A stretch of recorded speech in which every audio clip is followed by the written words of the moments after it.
안녕하세요. 오늘은 옛날부터 전해오는 이야기를 알아보는 세 번째 시간으로 어느 시골의 나무꾼이 너무나 가난한 나머지 돈이 없어 딸을 시집 보내지 못하다가 120년 묵은 산삼을 캐 딸을 시집 보내려고 한 사연에 대해 소개하고자 합니다.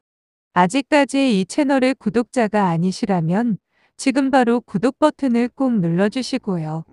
좋아요와 알림 설정도 부탁드립니다. 옛날에는 가난해서 결혼을 못하는 사람이 많았죠. 시골의 가난한 농부였던 박 씨도 예외는 아니었는데요. 지금부터 그 사연을 소개해 보고자 합니다.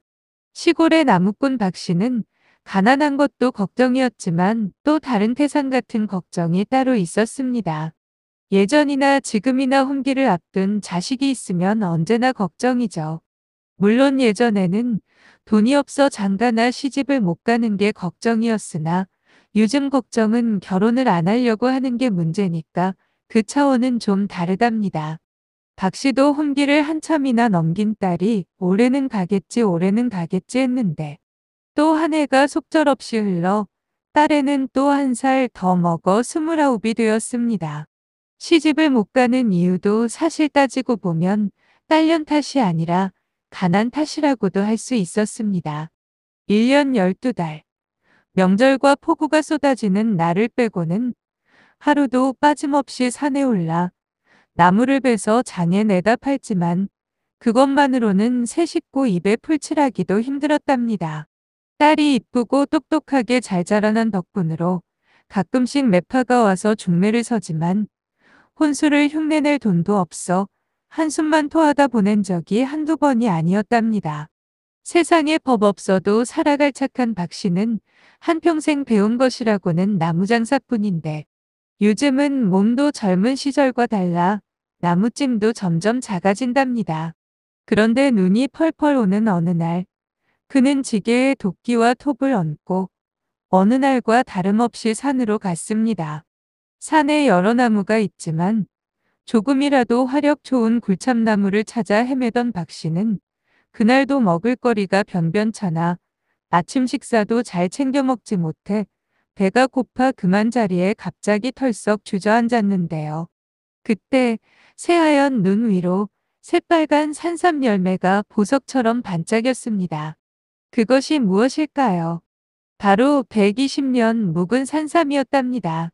그런데 박 씨가 120년 묵은 산삼 한 뿌리를 캤다는 소문은 어떻게 퍼졌는지 금방 퍼져 저작거리에 약재상이 찾아왔습니다. 결국 이곳저곳을 흥정하다가 주인을 만나게 되었는데요. 산삼의 주인을 소개한 약재상이 박 씨, 산삼을 들고 주막으로 가세. 천석군 부자 황참봉이 기다리고 있네.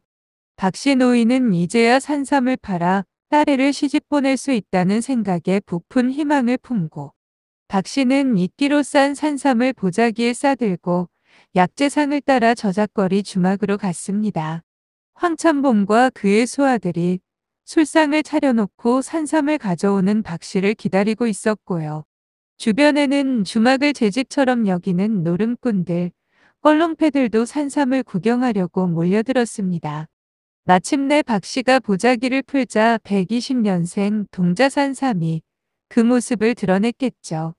120년생 산삼이라니 정말 보기 힘든 고가의 산삼이었겠죠. 그 자리에 모인 모든 사람들이 와하고 탄성을 지를 때 누군가 번개처럼 산삼을 낚아채더니 와그작 와그작 씹어먹는 것이 아닌가요?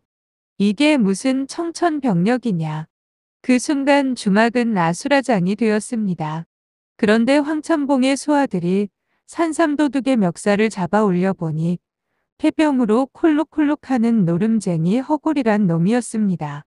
허골은 제대로 노름판에 끼지도 못하고 뒷전에서 심부름이나 하고 골이나 뜯으며 집도 절도 없는 젊은 놈팽이였습니다. 그런 허골이 산삼을 그 자리에서 와그작 씹어먹었으니 가만둘 수가 없겠죠. 허골은 코피가 터지고 입술은 당나발처럼 부어오른 채 황천봉 소아들에 의해 방바닥에 내동댕이 쳐졌습니다. 이놈을 포박해서 우리 집으로 끌고 가라. 그리고 이놈의 배를 갈라 산삼을 끄집어낼 테다.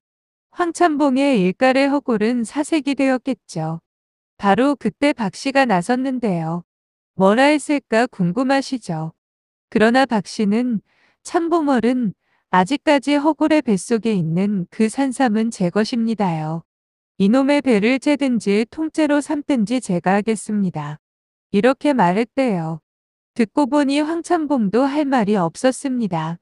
아직까지는 산삼의 주인이 박 씨이니 황참봉도 어쩔 수가 없었습니다.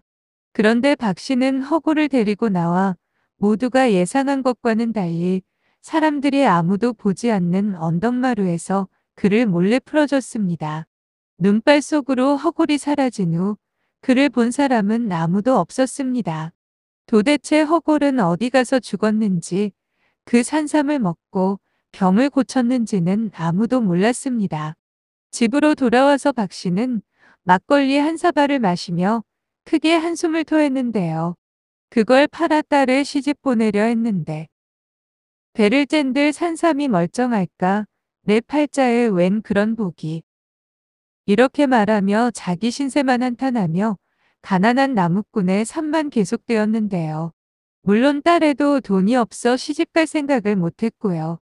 그 후 3년의 세월이 흐른 어느 봄날 예나 다름없이 박 씨가 나무찜을 지고 산을 내려와 집마당으로 들어오니 갓을 쓰고 비단 두루마기를 입은 젊은이가 넙죽절을 하는 게 아닌가요. 박 씨는 도대체 누가 이런 미천한 사람한테 절을 하는가 싶어 이리 봐도 저리 봐도 알 수가 없어. 계속 쳐다보다가 도대체 누군가 하고 물었습니다.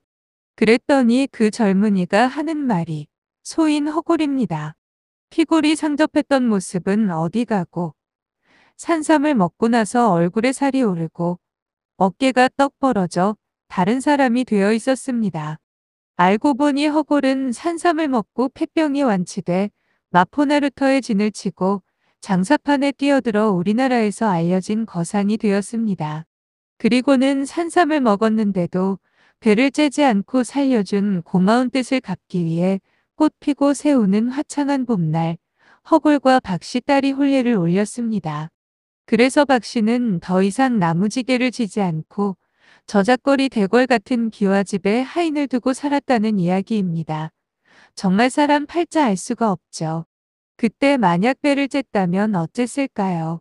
딸도 시집 보내지 못하고 평생 가난하게 살다가 죽었겠죠. 누구나 순간적으로 너무 절망하지 말고 열심히 살다 보면 때가 오는 법인가 보네요.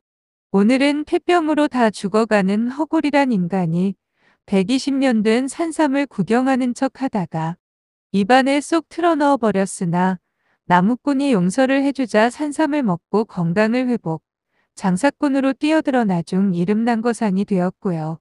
그 거상이 산삼을 준 사람의 딸과 결혼을 하여 나무꾼도 드디어 부자가 된 사연을 소개해 드렸는데요. 끝까지 시청해 주셔서 감사하고요. 구독도 꼭 부탁합니다.